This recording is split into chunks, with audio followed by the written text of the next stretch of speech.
पूरे दुनिया में अगर आप देखेंगे कि भ्रष्टाचार किन देशों में सबसे कम है और उन देशों ने भ्रष्टाचार को कैसे रोका है।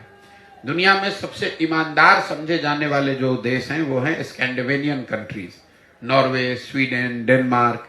वहां पर सबसे कम भ्रष्टाचार है। उन देशों में भ्रष्टाचार को कैसे रोका गया? उन्होंने 4 चीज किए। पहला, ईमानदार जनप्रतिनिधियों का चुनाव होना चाहिए। अगर आप गलत आदमी को चुनेंगे, आप चोर को, बदमाश को, डकैत को अगर आप चुन कर लाएंगे तो स्वाभाविक तौर पर वो चोरी तो करेगा ही करेगा। अच्छे जनप्रतिनिधियों का चुनाव। दूसरा, सत्ता और संसाधन का विकेंद्रीकरण। सत्ता और संसाधन दोनों का इतना केंद्रीकरण कर दिया गया है कि 5 ही आदमी पटना से बैठ के निर्णय लेता है कौन योजना बननी है, कौन योजना रुकनी है, कहां पैसा जाना है, कहां पैसा नहीं जाना है। इसीलिए आप हर जगह सुनते हैं भैया बिहार में बड़ा अफसरशाही है। तीसरा, जन भागीदारी। जनता को ये मालूम ही नहीं है कि उनका अधिकार क्या है, उनके लिए कौन सी योजना चल रही है, उनको क्या उससे लाभ मिलना चाहिए, नहीं मिलना चाहिए। पटना में कोई अफसर बैठ के ये तो नहीं बता सकता है कि हायाघाट के किस गांव के किस टोले में सड़क अच्छी बनी या खराब बनी। जहां बन भी रहा है उसका क्वालिटी खराब है।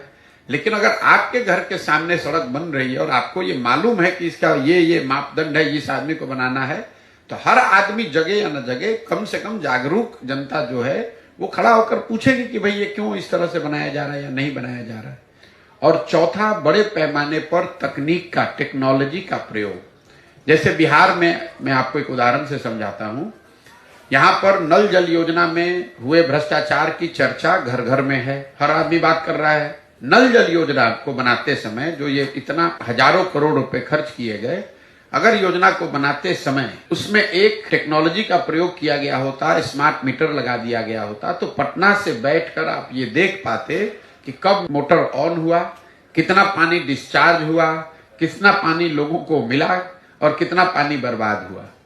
अगर आपने उस तकनीक का उपयोग किया होता तो आपको गांव-गांव में पूछने की जरूरत नहीं थी कि योजना चल रही है कि नहीं। पटना में बैठा हुआ एक कंट्रोल रूम बता सकता था कि आज कितने नल जल योजना में सुबह में 8 बजे मोटर चालू हुआ, कितने जगह मोटर चालू नहीं हुआ, कितने जगह पानी कितना डिस्चार्ज हुआ।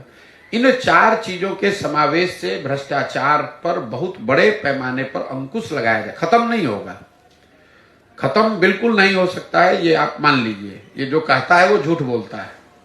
लेकिन इन 4 चीज को अगर किया जाए, जनता ईमानदार जनप्रतिनिधियों का चुनाव करे, जो लोग सत्ता में आए वो सत्ता और संसाधन का विकेंद्रीकरण करें, बड़े पैमाने पर जनता को सरकार के निर्णयों में, योजनाओं के बनाने और क्रियान्वयन में शामिल किया जाए और तकनीक का उपयोग हर स्तर पर किया जाए, तो बिहार में भ्रष्टाचार को कम किया जा सकता है।